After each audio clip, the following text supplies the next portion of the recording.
Hi friends, നമസ്കാരം. Krishna's story ടൈമിലേക്ക് എല്ലാവർക്കും സ്വാഗതം. എല്ലാവർക്കും ശ്രീകൃഷ്ണ ഭഗവാന്റെ അനുഗ്രഹാശിസ്സുകൾ ഉണ്ടാകട്ടെ. കൃഷ്ണായനം. രചയിതാവ് തുളസി കോട്ടുകൽ, പബ്ലിഷേഴ്സ് ഹരിശ്രീ ബുക്സ് പുനലൂർ, ഓഡിയോ കൃഷ്ണകുമാരി. കൃഷ്ണായനം കേൾക്കുന്ന എല്ലാവർക്കും ഹൃദയം നിറഞ്ഞ നന്ദി അറിയിക്കുന്നു. സബ്സ്ക്രൈബ് ചെയ്യാത്തവരെല്ലാം മറക്കാതെ സബ്സ്ക്രൈബ് ചെയ്യുക, കൂടാതെ ലൈക്ക് കൂടി ചെയ്യുക. ഇന്നത്തെ ഭാഗത്തിലേക്ക്. ഓം ശ്രീകൃഷ്ണ പരമാത്മനേ നമഃ. യജ്ഞസീതാ ഗോപികമാരുടെ കഥ. ഭാരതത്തിൻ്റെ തെക്കുഭാഗത്ത് ഉശീനരം എന്നൊരു ദേശമുണ്ട്. ആ കാലത്ത് ആ രാജ്യത്ത് മഴ തീരെ പെയ്യാതിരുന്നു. ഭൂമി ഉണങ്ങിക്കരിഞ്ഞു. ധനവാന്മാരായ അവിടുത്തെ ഗോപന്മാർ അനാവൃഷ്ടിയെ അതിജീവിക്കാൻ കുടുംബവും ധനവും ഗോക്കളുമായി വ്രജഭൂമിയിലെത്തി. നന്ദഗോപൻ്റെയും വൃഷഭാനുവിൻ്റെയും സഹായത്തോടെ അവർ കാളിന്തിയുടെ കരയിൽ ഭവനങ്ങൾ നിർമ്മിച്ച് വാസം തുടങ്ങി.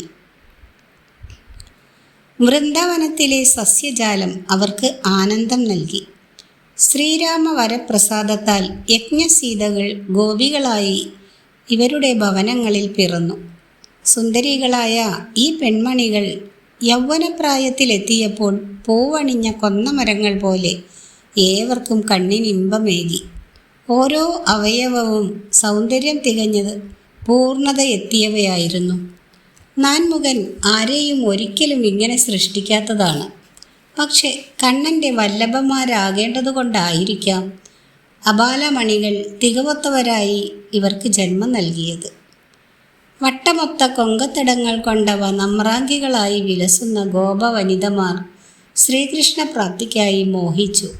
പക്ഷെ അവരുടെ അനുഭവങ്ങൾക്ക് തീക്ഷ്ണതയേകുവാൻ കണ്ണൻ ഒരിക്കലും എത്തിയില്ല. വിഷാദവും കാമാസക്തിയും അവരെ ഒരേ സമയം ഞെരുക്കി. രണ്ടിൽ നിന്നും മോചനം നേടുവാൻ കണ്ണൻ മാത്രമേ അവർക്ക് ഔഷധമായി ഉണ്ടായിരുന്നുള്ളൂ. കേശവനെ എങ്ങനെയാണ് സ്വന്തമാക്കുക? ആ മാറിടത്തിൽ പീയൂഷവല്ലിയായി എങ്ങനെയാണ് പടർന്നേറുക? ഗോപികമാർ കൂട്ടം ചേർന്ന് ആലോചിച്ചു. അവർ ഒരു കാര്യം ചിന്തിച്ചുറച്ചു: രാധയോട് വിവരങ്ങൾ പറയുക, കണ്ണനെ സ്വാധീനിക്കുവാനുള്ള ഉപായം ചോദിക്കുക. അന്നു തന്നെ യജ്ഞസീതകളായ ഗോപികമാർ രാധയുടെ സമീപമെത്തി. അവർ രാധയോട് ചോദിച്ചു: കണ്ണന് ഇമ്പമുണർത്തുന്ന രാധേ, ഒരു കാര്യം നിന്നോട് ചോദിച്ചറിയുവാനാണ് ഞങ്ങൾ എത്തിയത്. മറ്റൊന്നുമല്ല, കണ്ണനെ പ്രിയനായി ലഭിക്കുവാൻ അതിമോഹമുണ്ട് ഞങ്ങൾക്ക്. അതിന് എന്തുപായമാണ് ഞങ്ങൾ അനുഷ്ഠിക്കേണ്ടതെന്ന് പറഞ്ഞു തന്നാലും. ഇതുവരെ കണ്ണൻ ഒരു സ്വപ്നം മാത്രമാണ് ഞങ്ങൾക്ക്. വനമാലിയുടെ ഹൃദയമാലികയിൽ ഒരു കലികയായി തീരുവാൻ ഞങ്ങൾ ഓരോരുത്തരും കൊതിക്കുന്നു. കണ്ണനിൽ ഹൃദയം ചേർക്കുവാനുള്ള മാർഗം നീ പറഞ്ഞു തന്നാലും. കൃഷ്ണപ്രേയസിമാരിൽ മഹത്വമേറുന്നത് നിനക്കാണല്ലോ. ഗോപികമാരുടെ വചനം കേട്ട് രാധ പറഞ്ഞു: സോദരിമാരെ, കണ്ണനെ സ്വായത്തമാക്കുവാൻ അത്ര എളുപ്പമല്ല. യമനിയമാദികകൾ കൊണ്ട് കേശവനെ സ്വന്തമാക്കുവാൻ ആവില്ല. ശുദ്ധമായ ഭക്തിയാണ് അതിനു വേണ്ടത്. പരിശുദ്ധമായ മനസ്സും പരിപക്വമായ വിശ്വാസവും വേണം. ഒന്നിനും ധൃതി ആവശ്യമില്ല. ക്ഷമയാണ് അഭികാമ്യം. കണ്ണനെ ഹൃത്തടത്തിൽ ഒതുക്കി അവനു വേണ്ടി മാത്രം ജീവിക്കുക. എന്തും കേശവമയം. കണ്ണനെ വശീകരിക്കുവാൻ ആദ്യം വേണ്ടത് അതാണ്. അത്രയും അനുഷ്ഠിച്ചതുകൊണ്ട് കപടശ്രീമാനെ കരഗതമാക്കി എന്ന് മനസ്സുറക്കേണ്ട കാര്യമില്ല. അതിനോടൊപ്പം ഏകാദശിയും നോക്കുക. മനസ്സിനെ ശുദ്ധമാക്കുക. ഏകാദശിയാണ് വ്രതങ്ങളുടെ റാണി. അതനുഷ്ഠിച്ചാൽ ശ്രീഹരി വശംവദനാകുമെന്നതിന് സംശയം വേണ്ട. ഗോപികമാർ ആനന്ദം കൊണ്ടു. അവർ രാധയോട് പറഞ്ഞു: സരസ്വതി പോലും പരാജയപ്പെടുന്ന ഈ വാഗ്വിലാസമാണ് കണ്ണനെ വ്യാമുഗ്ധനാക്കിയതെന്ന് തോന്നുന്നു. കണ്ണനെ എത്രയും വേഗം ഞങ്ങളുടെ ഹൃദയത്തിൽ വിടർത്തണമെന്നാണ് ആഗ്രഹം. വ്രതഭംഗം വരാതെ ഏകാദശി നോറ്റിരിക്കുന്നത് എങ്ങനെയെന്നുകൂടി നീ പറഞ്ഞു തരിക. രാധ ഏകാദശിയിലെ വ്രതനിയമങ്ങൾ പറഞ്ഞുകൊടുത്തു. എല്ലാം ധരിച്ച ഗോപികമാർ ഏകാദശി വ്രതം നോറ്റു. കണ്ണൻ്റെ തിരുരൂപം ഉള്ളിൽ വെച്ച് പൂജിച്ചു. കേശവൻ്റെ ലീലകൾ മാത്രം ഉര ചെയ്തു. അവൻ്റെ മാഹാത്മ്യം ഉള്ളിലോർത്ത് പുളകം ചാർത്തി ഗോപികമാർ വസിച്ചു. ദാമോദരൻ്റെ ആലിംഗന ചുംബനാദികളോട് ആസ്വാദ്യതയോർത്ത് ഗോപികമാർ മയങ്ങി. അവൻ ശരീരത്തിൽ തൊടുന്നതായും ചുചുക്രങ്ങളെ തടവി കൊങ്കത്തടങ്ങളിൽ അനുഭൂതികളുടെ താമര വിടർത്തുന്നതായും അവർ സ്വപ്നം കണ്ടു. ഇളം കാറ്റിൽ കണ്ണൻ്റെ മുരളീനാദം ഒഴുകി വരുന്നതായി തോന്നി. ഗാനം ആസ്വദിക്കാൻ ഗോപികമാർ ചെവി ചേർത്തിരുന്നു. മണ്ണിൽ കിടക്കുമ്പോൾ കണ്ണൻ കൂടെയുണ്ടെന്ന് കരുതി കളിവാക്കോതി, പരിഭവം പറഞ്ഞു, പിണക്കം നടിച്ചു, മാറിക്കിടന്നു. ശൂന്യതയിൽ നിന്നും കണ്ണനെ വീണ്ടും മാറോട് ചേർത്തു. കാമം അവരിൽ അദ്വൈത ഭക്തിയായി മാറി. ഒടുവിൽ മാർഗശീർഷ മാസത്തിലെ കൃഷ്ണപക്ഷത്തിലുള്ള ഏകാദശി നാളിൽ കണ്ണൻ അവർക്ക് ദർശനം നൽകുവാൻ തീരുമാനിച്ചു. കാളിന്തിയിൽ സ്നാനം ചെയ്ത് ഏകവസ്ത്രധാരികളായി ഗോപികമാർ നാവിൽ കണ്ണൻ്റെ പേരുകൾ മാത്രം ഉലാവിക്കൊണ്ട് വ്രതവാടങ്ങളിലേക്ക് പോയി. അന്നത്തെ ദിവസം ആമോദത്തിൻ്റെ നിമിഷങ്ങളാണ് ഗോപികമാർക്ക് പ്രദാനം ചെയ്തത്. സൂര്യപ്രകാശം അവരിൽ പ്രേമത്തിൻ്റെ മുഹൂർത്തങ്ങൾ ദാനം ചെയ്തു. ഇന്ന് കണ്ണനെ കാണുമാറാകും എന്നവരുടെ മനസ്സ് പറയുന്നതായി ഓരോരുത്തർക്കും തോന്നി. അവർ നാണം കൊണ്ട് തമ്മിൽ പറഞ്ഞില്ലെന്നേയുള്ളൂ. കൺകോണുകൾ തുടിച്ചും കവിളുകൾ പത്മപരാഗം അണിഞ്ഞും സായാഹ്ന സ്ത്രീ പോലെ വിളങ്ങുന്ന ഗോപികമാരുടെ ശ്രുതിപുടങ്ങളിൽ പെട്ടെന്ന് ഓടക്കുഴലിൻ്റെ നാദം ഇളം കാറ്റിനൊത്തു വന്നു പതിച്ചു. മുരളീനാദം സുന്ദരികളെ വിലോലഗാത്രികളാക്കി. അവർ ആനന്ദം തുടിക്കുന്ന ഹൃത്തടങ്ങളുമായി വ്രതവാടത്തിൽ നിന്നും പുറത്തു വന്നു. സായാഹ്നം അണയുവാൻ പോകുന്നു. നിറങ്ങൾ മാറി അമ്പരം കറുത്തു തുടങ്ങി. രജനി വനിത നക്ഷത്രഹാരമണിഞ്ഞ് ഭോഗസന്നദ്ധയായി.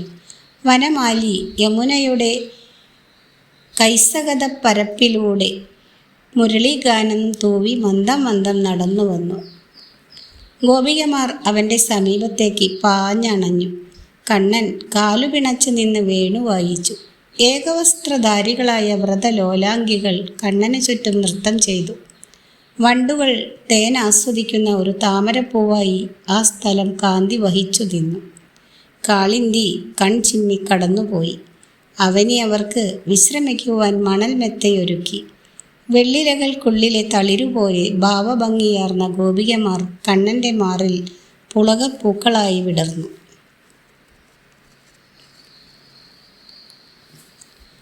അടുത്ത ഭാഗം കപട സന്യാസിയുടെ കഥ. പുളിന്തന്മാരുടെ ഭവനത്തിൽ പിറന്ന ഗോപികമാർക്കും കണ്ണൻ രതിസുഖം നൽകി. പുളിന്തന്മാരെ പ്രലംബനാണ് മധുരയിലേക്ക് കൊണ്ടുവന്നത്. കവർച്ചയായിരുന്നു അവരുടെ കുലത്തൊഴിൽ. മധുരയിലെത്തിയ പുളിന്തന്മാർ കംസൻ്റെ ദാസ്യവേലകൾ ചെയ്തു വസിച്ചു. അവരിൽ ഏറെ പേരും കഴിഞ്ഞത് കാളിന്തിയുടെ കരയിലായിരുന്നു. സുന്ദരിമാരായിരുന്നു പുളിന്ത വനിതകൾ. ശ്രീരാമൻ്റെ വരം ത്രേതായുഗത്തിൽ ലഭിച്ചിരുന്ന പുളിന്ത സുന്ദരിമാർ കണ്ണനു വേണ്ടി വ്രതം നോറ്റി. ഭക്തി കൊണ്ട് വശകനായ കണ്ണൻ അവർക്ക് ദർശനം നൽകി. ഗോകുലത്തിൽ നീതിവിത്ത്, മാർഗദൻ, ശുക്ലൻ, പതങ്കൻ, ദിവ്യവാഹനൻ, ഗോപേഷ്ടൻ ഇങ്ങനെ 6 പ്രശസ്തരായ വ്യക്തികൾ ഉണ്ടായിരുന്നു. ഇവർക്ക് സന്താനങ്ങളായി രമാവൈകുണ്ഠവാസികൾ, സമുദ്രകന്യകൾ, ഊർധ്വവൈകുണ്ഠവാസികൾ, ലോകാചല നിവാസിനികൾ, അജിതപദവാസിനികൾ എന്നിവർ പിറന്നു. സുന്ദരികളും സുശീലകളും മത്തേപഗാമിനികളുമായ ഈ കന്യകമാർ ജന്മവാസന കൊണ്ട് കണ്ണനെ മനസ്സിൽ ചിന്തിച്ചു വസിച്ചു. കണ്ണൻ്റെ കടാക്ഷം മോഹിച്ച് ഈ സുന്ദരികൾ മാഘവ്രതം അനുഷ്ഠിച്ചു. മാസങ്ങൾ പിന്നെയും കടന്നുപോയി. മാഘമാസത്തിലെ വെളുത്ത പഞ്ചമി നാൾ സുന്ദരികളായ ഗോപികമാർ കേശവനെ തന്നെ മനസ്സിൽ ചിന്തിച്ച് വ്രതം നോറ്റിരുന്നു. ഗോപികമാരുടെ പ്രേമത്തെ പരീക്ഷിക്കണമെന്ന് വാസുദേവൻ നിശ്ചയിച്ചു. അവരുടെ ഭക്തി എത്ര അഗാധമാണെന്ന് അറിയണമല്ലോ. മാഘപഞ്ചമിയിലെ പ്രഭാതം, ബാലാരുണൻ്റെ നനുത്ത പ്രകാശം ഗോകുലത്തിന് സുവർണ ശോഭ നൽകി. പെട്ടെന്നൊരു മുരളീഗാനം കേട്ട് ഗോപസ്ത്രീകൾ വ്രതപാഠത്തിന് പുറത്തു വന്നു. കണ്ണൻ്റെ കുഴൽവിളിയാണോ അത്? അറിയുവാനാവുന്നില്ല. മാധുര്യമോറുന്നതാണ് മാധവൻ്റെ വേണുസ്വനം. അത് ശ്രവിച്ചാൽ ഉള്ളലിയും. കാമികൾക്ക് മോഹമുണരും, സാത്വികർക്ക് ആനന്ദം നിറയും, മനസ്സിന് ആവേശം മുറ്റും, പുളകം കൊണ്ട് ശരീരം പട്ടണിയും. പക്ഷെ ഈ വേണുസ്വരം കേട്ടിട്ട് മനസ്സിൽ ഈശ്വരഭാവം മുറ്റുന്നു, കാമത്തിന് വിരക്തി വരുന്നു. പുരുഷന്മാരെ കാണുന്നത് തന്നെ വിപ്രതിപത്തിയായി മാറുന്നു. ആരാണ് വേണു വായിക്കുന്നത്? കന്യകമാർ പുറത്തേക്ക് വന്ന് ശ്രദ്ധിച്ചു. അവരുടെ കണ്ണുകൾ യമുനയുടെ കരയിലേക്ക് പാഞ്ഞു. വെള്ള വിരിച്ച മണൽപ്പരപ്പിലൂടെ ഒരു യുവയോഗി നടന്നു വരുന്നു. വേണു വായിച്ചുകൊണ്ടാണ് വരവ്. കന്യകമാർ അന്യാഹൃത ചിത്തരെ പോലെ കാളിന്തി കരയിലേക്ക് നടന്നു. അവർ യുവയോഗിയെ ശ്രദ്ധിച്ചു. പുലിത്തോലാണ് ഉടുത്തിരിക്കുന്നത്. ജടാമകുടവും ഭസ്മലേപവുമുണ്ട്. കഴുത്തിൽ തുളസിമാലയും വനമാലയും അണിഞ്ഞിരിക്കുന്നു. രുദ്രാക്ഷം മൗഞ്ചിയിൽ കൊരുത്ത് അരയ്ക്ക് ചുറ്റും ബന്ധിച്ചിരിക്കുന്നു. കയ്യിൽ കപാലമുണ്ട്, തോളിൽ താണുപറ്റിയ മാറാപ്പും. വേണുകൂതി നടക്കുന്ന യുവയോഗി അഗ്നിക്കറ്റ പോലെ തിളങ്ങുന്നു. ആദരവ് ആരിൽ നിന്നും ഏറ്റുവാങ്ങുന്ന ആ മുഖത്തേക്കും ശരീരത്തിലേക്കും കന്യകമാർ നോക്കി നിന്നു. ശരീരം അവരിൽ കാമം ജനിപ്പിച്ചു. ഉയർന്ന അംസങ്ങൾ, വിരിഞ്ഞുയർന്ന നെഞ്ച്, ദൃഢമായ മാംസപേശികൾ, വ്യക്തവും സാത്വികവുമായ സ്വരം. കാന്തി വർഷിക്കുന്ന യുവയോഗി ഇടയ്ക്കിടെ ഗോപവാടത്തിലേക്ക് പാളി നോക്കിയാണ് യാത്ര. യുവയോഗിയുടെ വീക്ഷണത്തിൽ ഗോപികമാർ അനുരാഗികളായി. ഇതുവരെയില്ലാത്ത ഒരു ചേതോവികാരം അവരെ ഭരിച്ചു. കരതലത്താൽ മാറത്ത് സ്വസ്തികാബന്ധം സൃഷ്ടിച്ച് കോമളാംഗികൾ യുവയോഗിയെ പിന്തുടർന്നു. യമുനയുടെ കരയിൽ മണൽപ്പുറത്ത് മന്ദാക്ഷഭവത്തിൽ ഒത്തുകൂടിയ ഗോപികമാർ പരസ്പരം പറഞ്ഞു, യുവയോഗിയാണിവൻ. പക്ഷേ നന്ദാത്മജൻ്റെ ഛായ ഇവനുണ്ട്. ആ കണ്ണുകൾ കേശവൻ്റേതു തന്നെയാണ്. പക്ഷെ ദാമോദരനല്ല ഇവനെന്ന് തോന്നുന്നു. ഏതോ ധനികനായ രാജപുത്രനാവാം. സുന്ദരിമാരുടെ പ്രേമപാത്രമായിരുന്ന ഇവനെന്നുള്ളതിന് സംശയമില്ല.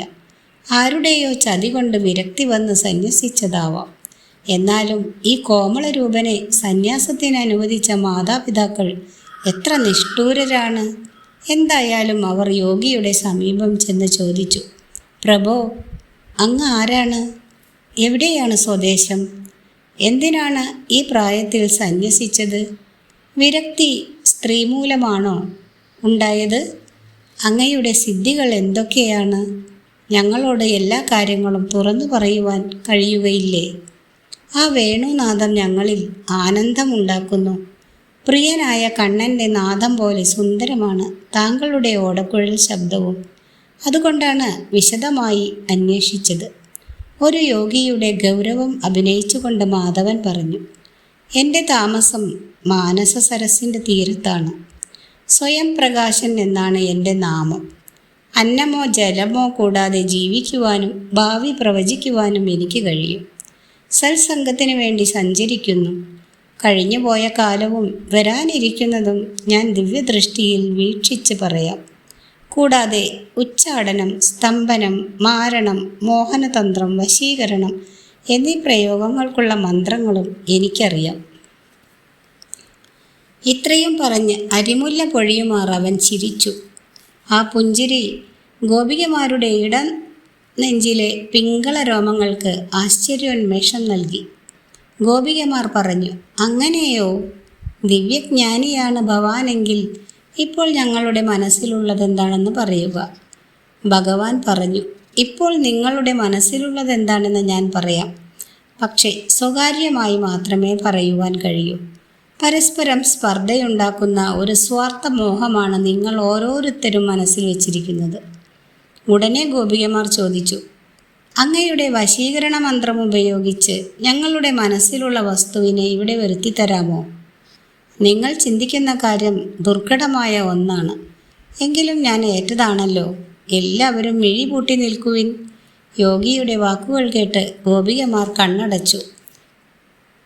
കണ്ണൻ്റെ സ്വന്തം രൂപത്തിൽ അദ്ദേഹം വിളങ്ങി. ഇനി എല്ലാവരും കണ്ണു തുറക്കുവിൻ. അവർ അക്ഷികൾ മന്ദം മന്ദം തുറന്നു. അവർക്ക് വിശ്വസിക്കുവാനായില്ല. പീതാംബരധാരി അവരുടെ മുന്നിൽ നിന്ന് പുഞ്ചിരിക്കുന്നു. ഗോപികമാർ പ്രണയപരവശരായി. ഗോപാലൻ അവരിൽ നുരഞ്ഞു പതഞ്ഞു. പ്രണയകലവികൾ കണ്ടു നിൽക്കാനാകാതെ അന്ന് വെളുക്കുവോളം കാളിന്തി കണ്ണടച്ചു കിടന്നു.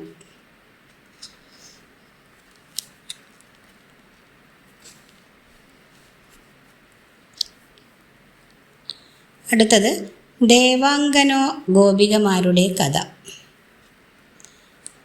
നാരദൻ കഥ തുടർന്നു. മാളവദേശത്തിൽ നീതിമാനും ധനവാനുമായി ദിവസപ്തി എന്നൊരു ഗോപനുണ്ടായിരുന്നു.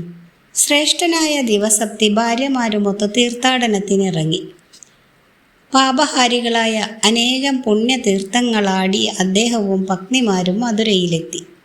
മധുരയിൽ കുറേ നാൾ വസിച്ചപ്പോൾ വൃന്ദാവനത്തെക്കുറിച്ച് കേട്ടറിഞ്ഞ് അദ്ദേഹം വ്രജഭൂമിയിലേക്ക് ഭാര്യമാരുമൊത്ത് യാത്രയായി.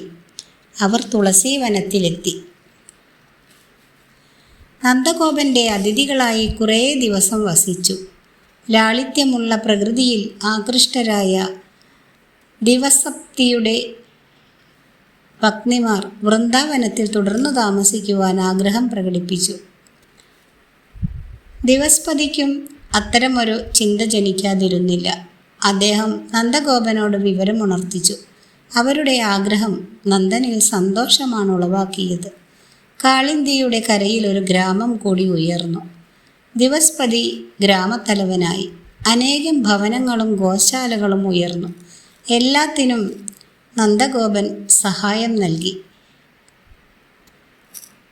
ദേവല മഹർഷിയുടെ അനുഗ്രഹത്താൽ ദേവസ്ത്രീകൾ ദിവസ്പതിയുടെ പത്നിമാരിൽ ഗോപാംഗനകളായി ജനിച്ചു.